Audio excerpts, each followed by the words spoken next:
2047 నాటికి దేశం ముఖ చిత్రాన్ని మార్చే గేమ్ చేంజర్ పాత్రలో తెలంగాణ ఉండబోతుందన్నారు ఐటీ శాఖ మంత్రి శ్రీధర్ బాబు. 79వ స్వాతంత్ర దినోత్సవ వేడుకల్లో భాగంగా కరీంనగర్ పోలీస్ పరేడ్ గ్రౌండ్లో జాతీయ జెండా ఎగురవేశారు మంత్రి శ్రీధర్ బాబు.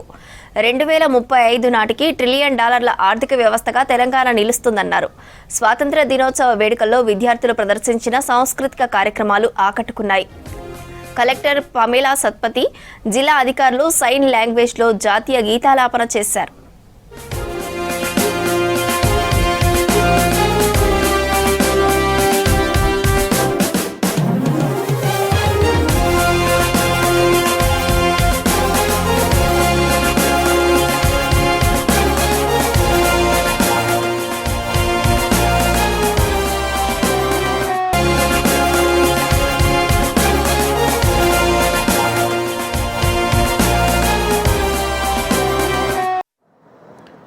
నేడు దేశవ్యాప్తంగా ఆనందోత్సాహాలతో 79వ స్వాతంత్ర దినోత్సవ వేడుకలను జరుపుకుంటున్నాం.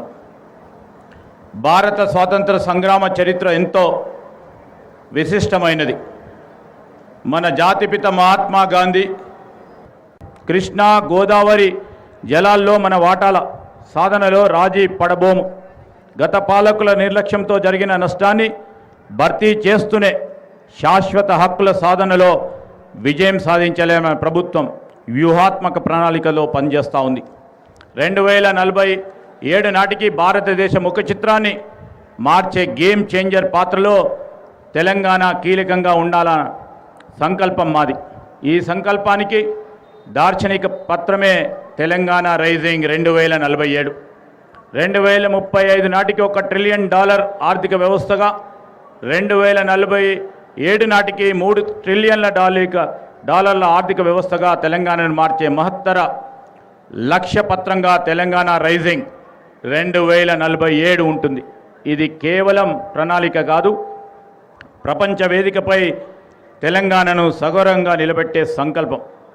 స్వాతంత్ర దినోత్సవం పురస్కరించుకొని మన జిల్లాలో అమలు చేస్తూ ఉన్న వివిధ అభివృద్ధి సంక్షేమ కార్యక్రమాలని ఈ సందర్భంలో మీకు ముందుంచుతూ ఉన్నాను. మహాలక్ష్మి పథకం కింద జిల్లాలో 9వ డిసెంబర్ 2023న ప్రారంభించిన మహిళలకి ఉచిత బస్సు రవాణా సౌకర్యాన్ని ఇప్పటివరకు 4,97,00,000 మంది మహిళలు వినియోగించుకుంటున్నారు. తద్వారా 208,57,00,000 రూపాయలు లబ్ధి పొందారు. మహాలక్ష్మి పథకంలో భాగంగా మన జిల్లాలో 1,57,120 లబ్ధిదారులకు ఇప్పటివరకు 6,33,737 గ్యాస్ సిలిండర్లను 500 రూపాయలకే సరఫరా చేయడం జరిగింది.